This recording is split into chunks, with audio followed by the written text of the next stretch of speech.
Assalamualaikum warahmatullahi wabarakatuh.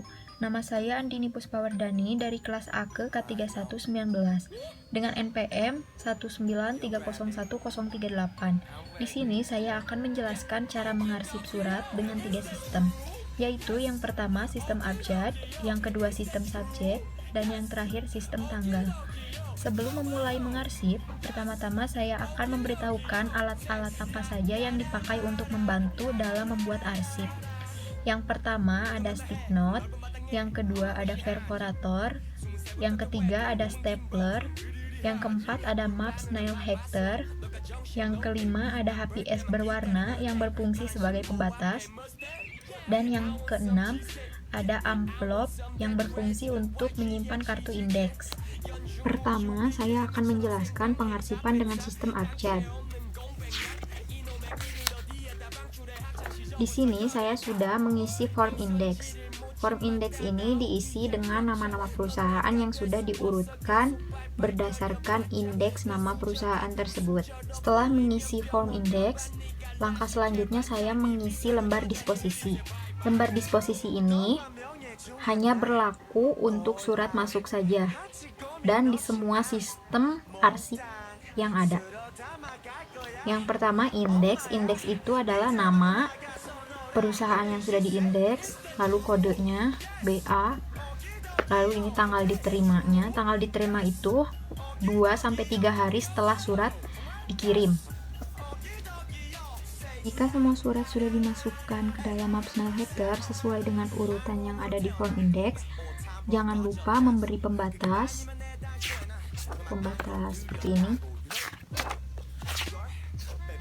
Pembatas seperti ini di setiap lembar surat yang berbeda huruf abjadnya, dan jangan lupa di setiap surat juga diberi stick note untuk mengetahui, untuk memudahkan dalam mencari surat tersebut.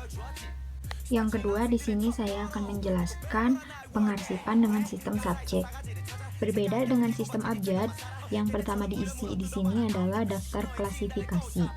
Daftar klasifikasi itu terdiri dari masalah utama, submasalah, dan sub-sub masalah. Contohnya di sini ada umum, A umum, dan yang menjadi submasalahnya itu adalah tagihan. Dan bisa dilihat di tiap surat itu ada surat masuk dan surat keluar. Dicari perihalnya yang berhubungan dengan tagihan. Lalu diisi juga lembar disposisi di setiap surat masuk. Yang berbeda di sini adalah kodenya berdasarkan kode yang ada di sub-sub masalah. Jadi yang membedakannya adalah kode. Berbeda dengan pengarsipan sistem abjad, di sini penempelan stick note-nya sangat berurutan dengan daftar klasifikasi. Contohnya di sini ada umum. Yang pertama di stick note ada 3 pembatas. Yang pertama umum. Lalu untuk sub masalah tagihan A.1 di pembatas yang kedua A.1. Lalu untuk sub-sub masalahnya A.1.1 di pembatas yang ketiga. Misalnya ada lagi surat keluar A.1.2 setelah surat yang pertama, lalu diberi lagi pembatas dan diberi kode A.1.2. Dan yang terakhir adalah pengarsipan dengan sistem tanggal. Yang pertama saya akan menjelaskan adalah daftar klasifikasi untuk sistem tanggal. Daftar klasifikasi ini diurutkan berdasarkan bulan dari awal sampai dengan bulan yang paling akhir. Dan untuk sub-sub tanggalnya juga diurutkan berdasarkan tanggal yang paling awal sampai ke tanggal yang paling akhir sesuai dengan tanggal surat yang sedang diarsip. Seperti biasa di setiap pengarsipan itu pasti selalu ada kertas pembatas. Di sini kan ada tahun, ada bulan, sama sub-sub tanggal. Jadi kita memakai 3 kertas pembatas sama seperti yang subjek. Yang membedakan adalah pembatas pertama adalah tahun, pembatas kedua adalah bulan, dan pembatas ketiga ini adalah tanggal dari setiap bulannya. Contohnya kita akan melihat tanggal 18. Tanggal 18 ini adalah surat masuk. Nah, seperti biasa, surat masuk itu pasti selalu ada lembar disposisi. Di sini saya sudah mengisi lembar disposisinya. Yang membedakannya hanya kode.